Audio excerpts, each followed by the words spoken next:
दोस्तों नमस्कार। Colonel Ajay CO Ajay astro money group fast global astro finance digital channel से आपसे मुखातिब होता हूं। आज सोमवार 5 मई सन 2025। दोस्तों आपको याद होगा कि हमने आपको खाद्य तेलों पर कुछ अपडेट दिए थे और यही कहा था कि मई का महीना हो सकता है निर्णायक। जब खाद्य तेलों में तेज़ी बनती है तो कुछ समीकरण अलग से दिखाई देते हैं। अब जब मंदी आती है वही समीकरण 2 दिन बाद चेंज होते नज़र आते हैं।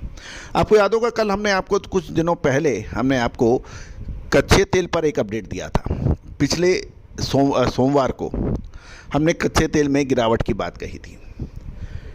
चेक कीजिए, जिन्होंने मामूली पेमेंट करके भी हमारा जो चैनल का ज्वाइन बटन है उसमें मामूली पेमेंट करके भी जो अपडेट लिया था, उसके अंदर हमने कच्चे तेल में गिरावट का अग्रिम संकेत दिए थे और कच्चे तेल में साप्ताहिक लगभग 8% की बड़ी गिरावट नज़र आई थी। दोस्तों कच्चे तेल की गिरावट का असर बायोडीजल नीतियाँ इन सब पे काफ़ी फर्क पड़ता है।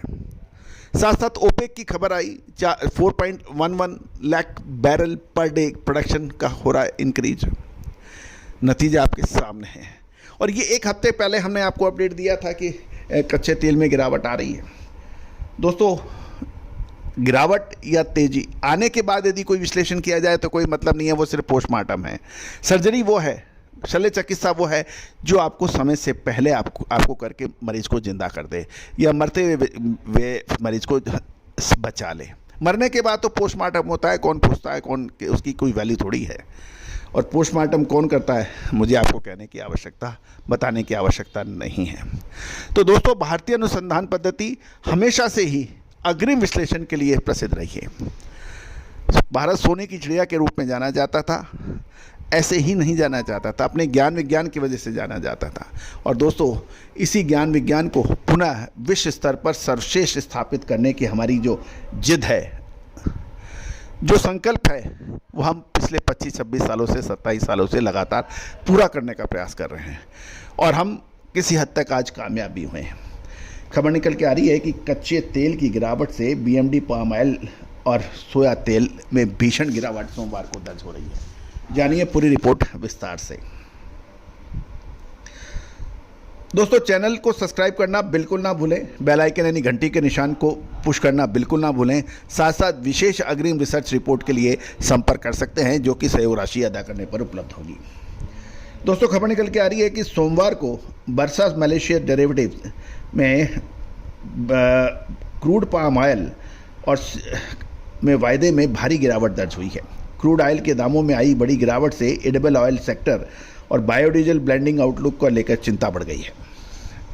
गौरतलब है कि बीएमडी पर बरसा मलेशिया डेरिवेटिव एक्सचेंज के ऊपर जुलाई 2025 कॉन्ट्रैक्ट 93 रिंगिट या लगभग 2.4% की भीषण गिरावट आकर ये 3,881 रिंगिट पे बंद हुआ। कारोबार के दौरान कीमतों में 3,762 से 3,838 रिंगिट प्रति टन के बीच में उतार चढ़ाव देखा गया। चेक कीजिए, जब मलेशिया बीएमडी पर सीपीओ यानी क्रूड पाम ऑयल के भाव 3900 रुपये या 4,000 के आसपास चल रहे थे तो 4200 और 4300 की बातें की जा रही थी। आप उनसे पूछिए अब क्या होने वाला है। एशियाई बाजार में ब्रेंट क्रूड 3.94% गिरकर $59 प्रति बैरल और WTI क्रूड 4.15% गिरकर $55.93 पर नीचे गिर गया है। और ये गिरावट उन रिपोर्ट्स के बाद भी आई कि ओपेक ने जून में अपना उत्पादन तीव्र गति से बढ़ाएगा, जिससे करीब 4.11 लाख बैरल डेली अतिरिक्त उत्पादन बाजारों में आ सकता है। इसके चलते क्रूड की कीमतों में बेताशा कमी देखी गई। पाम ऑयल के बायोडीजल में इस्तेमाल को लेकर संभावित आर्थिक चुनौतियां की अब चिंताएं बढ़ रही हैं। सोया तेल के अंदर भी भीषण गिरावट या कोहराम मचा हुआ है। सीबॉट सोया ऑयल वायदा 2.10% गिरकर 49.08 सेंट प्रति पाउंड पर बंद हुआ, जिससे सीबॉट सोया तेल और बीएमडी पाम ऑयल के बीच जो प्राइस स्प्रेड $156.80 प्रति टन पहुंच गया है, जो पाम ऑयल को के लिए कॉम्पिटिटिव स्तर पर सुधार के संकेत दिया है।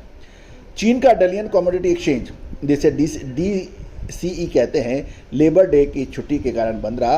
और टेबल जो DCI के पिछले कारोबार दिन बुधवार को 30 अप्रैल के ही बताए जा रहे हैं।